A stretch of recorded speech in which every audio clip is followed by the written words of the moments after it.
അങ്ങോട്ട് തള്ളി വിട്ടിട്ട് അവരവരുടെ ഭാഗം ശുദ്ധാക്കി ഇനി വണ്ടി വലി ഇങ്ങോട്ട് വരണ്ടല്ലോ. സംഘപരിവാറിന്റെ ഹിന്ദുക്കളുടെ മേലേക്ക് കയറുന്ന മാതിരിയല്ലല്ലോ മറ്റു പലരുടെയും മേലേക്ക് കയറുന്നത്. അതുകൊണ്ട് തടി ശുദ്ധാക്കാൻ വേണ്ടിയിട്ട് സഭ ആദ്യം തന്നെ അധ്യാപകനെ വിട്ടുകൊടുത്തു. സഭയ്ക്ക് ഉത്തരവാദിത്വമുണ്ട്. സഭയുടെ നിയന്ത്രണത്തിലുള്ള ഒരു കോളേജില് ഇത്തരത്തിൽ നടക്കുമ്പോൾ ന്യായങ്ങൾ പറയാതിരുന്ന സഭ ഇതിന്റെ പ്രതിസ്ഥാനത്താണ്. ഈ അധ്യാപകനെതിരെ ശിക്ഷാ നടപടികൾ എടുത്ത മാനേജ്മെന്റ് എന്തിന്റെ പേരിൽ ശിക്ഷാ നടപടികൾ എടുത്തു? പഠിക്കാനുള്ള ഒരു പുസ്തകത്തിലെ ഒരു വാചകം കൊടുത്തതിന്റെ പേരിൽ എങ്ങനെ അധ്യാപകനെ ശിക്ഷിക്കാൻ കഴിയും? ആ മാനേജ്മെന്റ് പ്രതിസ്ഥാനത്തല്ലേ? അവരല്ലേ കൈവെട്ടാനല്ലേ അധികാരം കൊടുത്തത്?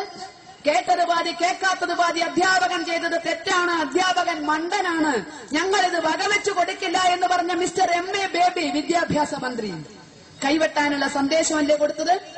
MA ബേബി അർത്ഥശങ്കയ്ക്കിടയില്ലാതെ പറഞ്ഞു ഞങ്ങൾ ഇത് വെച്ച് പൊറിപ്പിക്കില്ല. മതവികാരങ്ങൾ വ്രണപ്പെടുത്തുക എന്നത് ഇടതുപക്ഷത്തിന്റെ അജണ്ടയിലില്ല. ഇതിന് ഞങ്ങളുടെ പിന്തുണയില്ല. ഇടതുപക്ഷ അധ്യാപകനെയാണ് അവിടെ രക്തസാക്ഷിയാക്കാൻ അവർ ശ്രമിച്ചത്. സ്വന്തം സംഘടനയിൽപ്പെട്ട ഒരു അധ്യാപകനെ അവരെ വിട്ടുകൊടുത്തില്ലേ ഇടതുപക്ഷം? ഈ MA ബേബിയോട് ഞങ്ങളൊന്ന് ചോദിക്കട്ടെ. പ്രമുഖ ചിത്രകാരനായിരുന്ന MF ഹുസൈൻ ഹിന്ദു ദേവീ ദേവന്മാരെ നഗ്നരാക്കി വരച്ചിട്ട് ആ നഗ്നത കൊണ്ട് നിൽക്കാതെ ലൈംഗിക വൈകൃതങ്ങളിലെ കഥാപാത്രമായിട്ട് സീതാദേവിയെയും ഹനുമാൻജിയെയും പാർവതി ദേവിയെയും ദുർഗയെയും ഒക്കെ ചിത്രീകരിച്ചപ്പോൾ ഇവിടെ മനസ്സുനൊന്ന ഹിന്ദു കൈവെട്ടാൻ പോയില്ല, തലയെടുക്കാൻ പോയില്ല, കോടതിയിൽ കേസേ കൊടുത്തുള്ളൂ. ആ മനസ്സുനൊന്ന ഹിന്ദുവിന്റെ തലയിൽ തീ കോരി ഒഴിക്കുന്ന വിധത്തില് അദ്ദേഹത്തെ വിളിച്ച് രാജാ രവിവർമ്മ അവാർഡ് കൊടുക്കാൻ തീരുമാനിച്ചത് അങ്ങ് കൈകാര്യം ചെയ്യുന്ന സാംസ്കാരിക വകുപ്പല്ലേ? എന്തേ തൊടുപുഴയിലെ അധ്യാപകനെ നിങ്ങൾ കൈവിട്ടത്? MF ഹുസൈനെ നിങ്ങൾ പട്ടും മുളയും കൊടുക്കാൻ വിളിക്കല്ലേ ചെയ്തിരുന്നത്? MF ഹുസൈൻ ഇവിടുത്തെ കോടതികളിലെ കേസ് നേരിടാൻ വയ്യാതെ കേരളത്തിൽ നിന്ന് ഇന്ത്യയിൽ നിന്ന് ഒളിച്ചോടി ഖത്തർ പൗരത്വം എടുത്തപ്പോ ഇവിടെ കരഞ്ഞവർ എത്ര പേരായിരുന്നു? അയ്യോ പോയേ, അയ്യോ പോയേ, MF ഹുസൈൻ ഇല്ലാതെ എങ്ങനെ ഈ നാട് പുലരും എന്ന് പറഞ്ഞ് കരഞ്ഞവരോട് ചോദിക്കട്ടെ, നിങ്ങൾ എന്തേ പ്രൊഫസർ ജോസഫിന് വേണ്ടി കരയാഞ്ഞത്? ഹിന്ദു ദേവീ ദേവന്മാരെ ഉലഭ്യം പറഞ്ഞാൽ നിങ്ങൾക്കൊക്കെ ഇഷ്ടമാണ്. മുക്കിന് നടക്കുന്ന ഉപദേശി പ്രസംഗങ്ങളില്, സുവിശേഷ പ്രസംഗങ്ങളില്, പലരും നടത്തുന്ന മതപ്രഭാഷണങ്ങളില്, ലഘുലേഖകളില് എത്ര നീചമായി ഹിന്ദു ദേവീ ദേവന്മാരെ പറയുന്നു? ആർക്കെങ്കിലും നോവാറുണ്ടോ? ഈ അധ്യാപകന്റെ കേസുണ്ടാകുന്നതിന്റെ 2 ദിവസം മുൻപ് തലശ്ശേരി ഇരിട്ടിയിലുള്ള കോളേജില് ക്ലാസ്സിൽ വിഷയവുമായി ഒരു ബന്ധവുമില്ലാത്ത ഒരു കാര്യം പറഞ്ഞുകൊണ്ട് അധ്യാപകര്, ഒരാവശ്യവുമില്ലാതെ ഒരു അധ്യാപകൻ മാതാ അമൃതാനന്ദമയി ദേവിയെ മോശമായി ചിത്രീകരിച്ചു. വളരെ മോശമായിട്ട്. ഒരിക്കലും ഒരു സ്ത്രീയെ പറ്റി പറയാൻ പാടില്ലാത്ത വിധം ഒരു അധ്യാപകൻ ക്ലാസ്സിൽ പ്രതികരിച്ചപ്പോ കുട്ടികൾ വീട്ടിൽ ചെന്ന് പറഞ്ഞപ്പോ അവരുടെ രക്ഷിതാക്കളൊന്ന് ചോദിക്കാൻ വന്നു. അവരിന്നും കേസിൽ പ്രതിയാണ്. ഈ അധ്യാപകനോട് നിങ്ങൾ എന്തിനു മാതാ അമൃതാനന്ദമയി ദേവിയെ ഇങ്ങനെ ക്ലാസ്സിൽ നിന്ദിച്ചു, നിങ്ങൾക്ക് പഠിപ്പിക്കാനുള്ള വിഷയമല്ലല്ലോ എന്ന് പറഞ്ഞതിന് ആ രക്ഷിതാക്കൾ ഇന്നും കേസിൽ പ്രതിയാണ്. RSSകാരൻ കോളേജിൽ കയറി അക്രമം കാണിച്ചു എന്ന് പറയാൻ ഇവിടുത്തെ ഇടതുപക്ഷ സംഘടനകൾ മുന്നിലായിരുന്നുവെന്ന് ആ അധ്യാപകന്റെ രോമത്തിൽ തൊട്ടിട്ടില്ല രക്ഷിതാക്കള്. നേരെ നിന്ന് വർത്തമാനം പറയല്ലാതെ അധ്യാപകന്റെ രോമത്തിൽ തൊട്ടില്ല. പക്ഷേ തൊടുപുഴയിലെ അധ്യാപകനെ സ്വന്തം സഖാവായിട്ടുകൂടി, സ്വന്തം യൂണിയനിൽ പെട്ടിട്ടുകൂടി എന്തേ ഇടതുപക്ഷം തള്ളിക്കളഞ്ഞത്? MF ഹുസൈൻ ആവിഷ്കാര സ്വാതന്ത്ര്യം ഉണ്ട് എന്ന് പറയുന്ന നിങ്ങൾക്ക്, ജോസഫിന്, ഈ ജോസഫ് മാസ്റ്റർക്ക് സ്വന്തം കുട്ടികൾക്ക് പഠിക്കാനുള്ള പാഠപുസ്തകത്തിൽ നിന്ന് ഒരു ഭാഗമെടുത്ത് ചോദ്യമിടാനുള്ള അവകാശമില്ലേ? അതൊരിക്കൽ പോലും പറയാത്ത നിങ്ങൾ പ്രതിസ്ഥാനത്തല്ലേ? ഇനി എന്തുകൊണ്ട് ഇങ്ങനെ ഒരു ചോദ്യമിട്ടു, എന്താണ് ഇതിന്റെ ന്യായമെന്ന് ജോസഫിന് പറയാനുള്ളത്? ജോസഫ് കേരളത്തിലെ എല്ലാ പത്രമാധ്യമങ്ങൾക്കും എഴുതി കൊടുത്തു. ഇന്ന് തീവ്രവാദ വേട്ടയുടെ വാർത്തകൾ ആഘോഷിക്കുന്ന ഇവിടുത്തെ മുഖ്യധാരാ പത്രങ്ങൾ എന്തേ അത് പ്രസിദ്ധീകരിക്കാഞ്ഞത്? ജോസഫിന് പറയാനുള്ളത് എന്തേ എന്ന് അവര് പ്രസിദ്ധീകരിച്ചത് ജോസഫിന്റെ കൈപോയപ്പോഴാണ്. അതുവരെ അനങ്ങിയില്ല അവര്. ആ പ്രസ്താവന ചവറ്റുകൊട്ടയിൽ കടന്നു. എന്തുകൊണ്ട്? ഒരു വിഷയം നടക്കുമ്പോൾ വാദിക്കും പ്രതിക്കും പറയാറുള്ളത് സാധാരണഗതിയിൽ പ്രസിദ്ധീകരിക്കാറില്ലേ? ജോസഫിന്റെ കൈ പോകുന്നത് വരെ കാത്തിരുന്നത് എന്തിനാ? ജോസഫിന് പറയാനുള്ള ന്യായങ്ങള്. ചിലപ്പോൾ അത് തെറ്റായിരിക്കാം.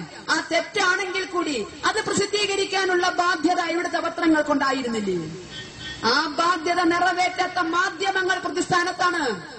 കൈവെട്ടിയ പോപ്പുലർ ഫ്രണ്ടുകാരൻ മാത്രമല്ല, ഇവര് കാണിച്ചത് നിരുത്തരവാദപരമായ നിസ്സംഗതയാണ്. എന്തുകൊണ്ടത് വന്നില്ല?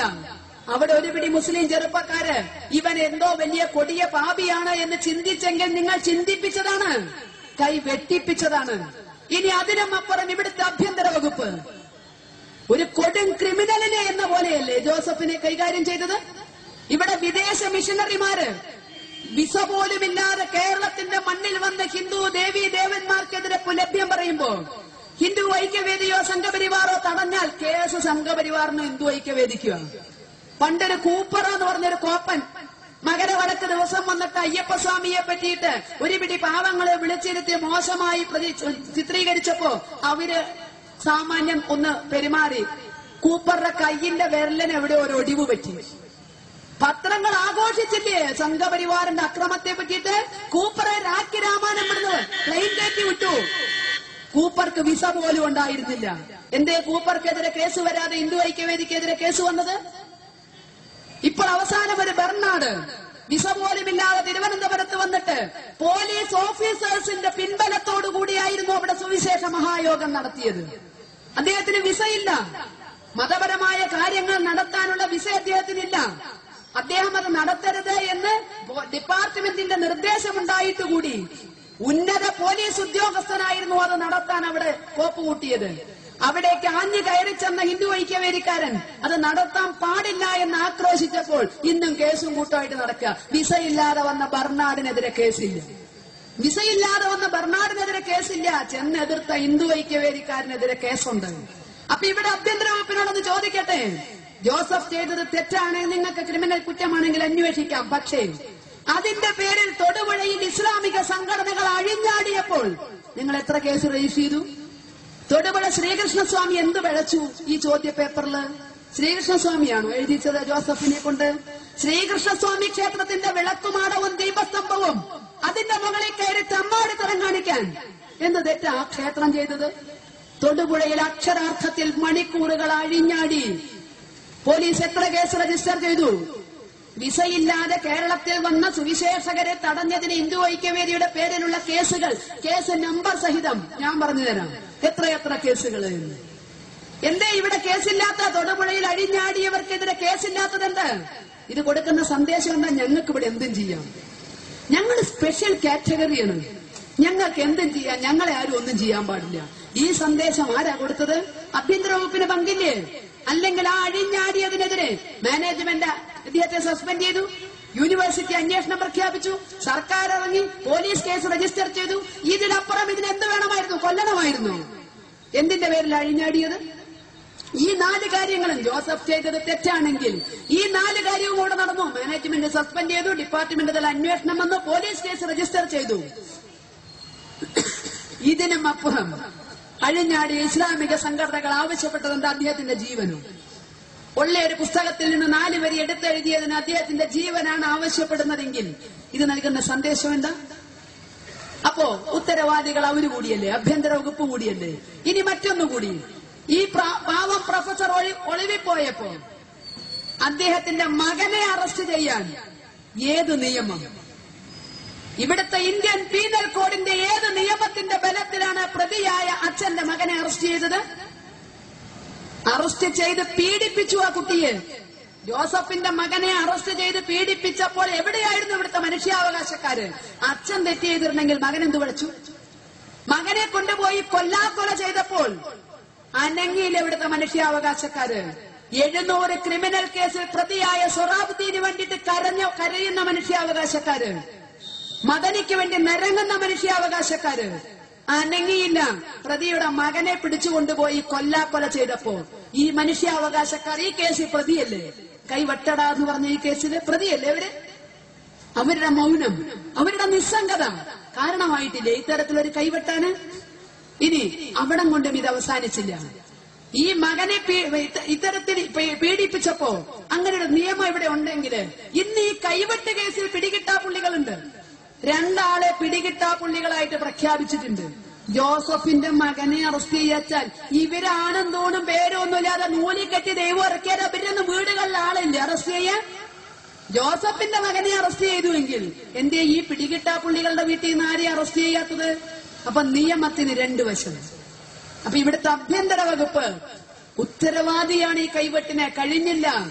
പോക്കറ്റടിക്കാരെ പോലും, പലപ്പോഴും കൊലപാതകികളെ പോലും കൈവലങ്ങണിയിച്ചല്ല ഇന്ന് കേരള പോലീസ് കൊണ്ടുപോകുന്നത് എന്ന് നമ്മൾ പലപ്പോഴും കാണാറുണ്ട്. ഒരു അധ്യാപകനെ, ഒരു കോളേജിൽ ഒരു ഡിപ്പാർട്ട്മെന്റിന്റെ ഹെഡായിരിക്കുന്ന ഒരു അധ്യാപകനെ സാധാരണ കോടതി പോലും ഏത് ശിക്ഷ വിധിക്കുമ്പോഴും വിദ്യാഭ്യാസ യോഗ്യതയും അവരുടെ സമൂഹത്തിലെ സ്ഥാനവും ഒക്കെ കണക്കെടുത്തുകൊണ്ടാണ് കോടതി പോലും ശിക്ഷ വിധിക്കുക.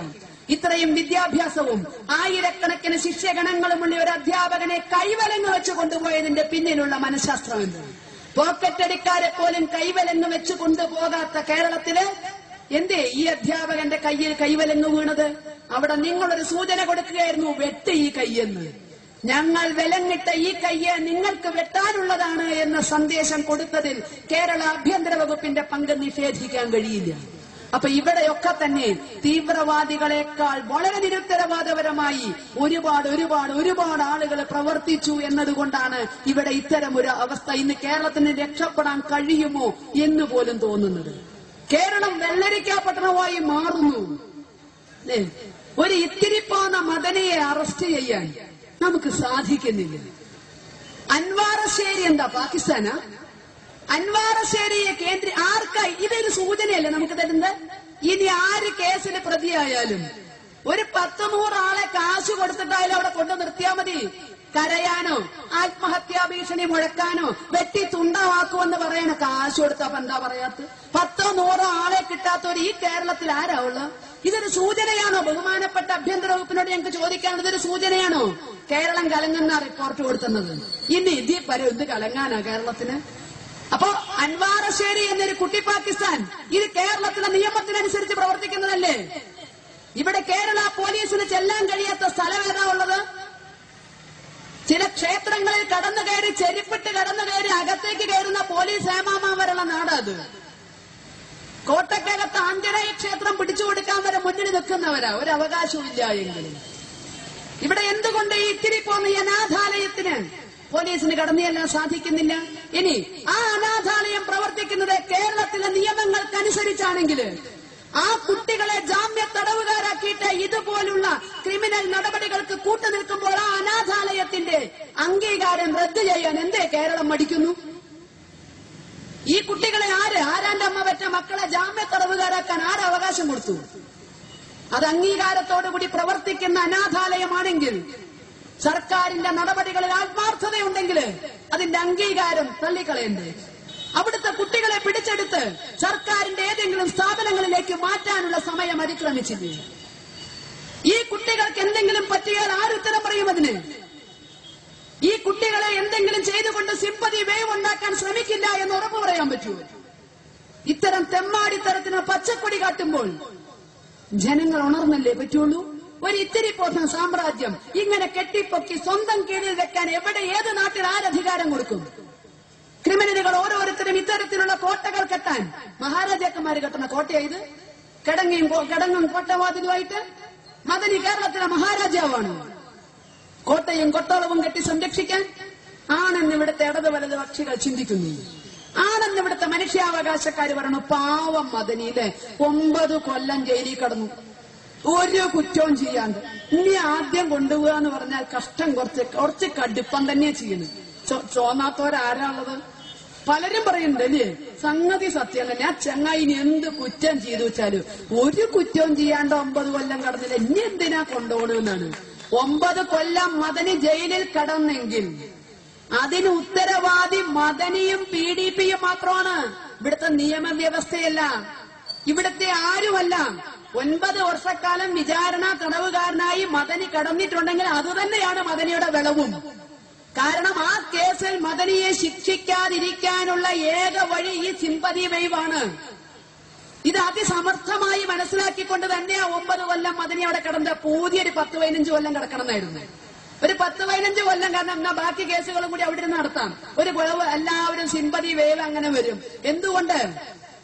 ഈ 9 കൊല്ലക്കാലം മദനി ഒരു തെറ്റും ചെയ്യാതെയാണ് ജയിലിൽ കടന്നതെങ്കിൽ, വിചാരണ തടവുകാരനായിട്ട് 9 കൊല്ലം കഴിഞ്ഞതെങ്കിൽ തിരിച്ചൊരു കേസ് കൊടുത്തൂടെ മദനിയെ പീഡിപ്പിച്ചതിനെതിരെ? 9 കൊല്ലം അന്യായമായി തടവിലിട്ടവർക്കെതിരെ ഒരു കേസ് മദനിക്ക് വ്യക്തിപരമായി കൊടുത്തൂടെ? PDPക്ക് കൊടുത്തൂടെ?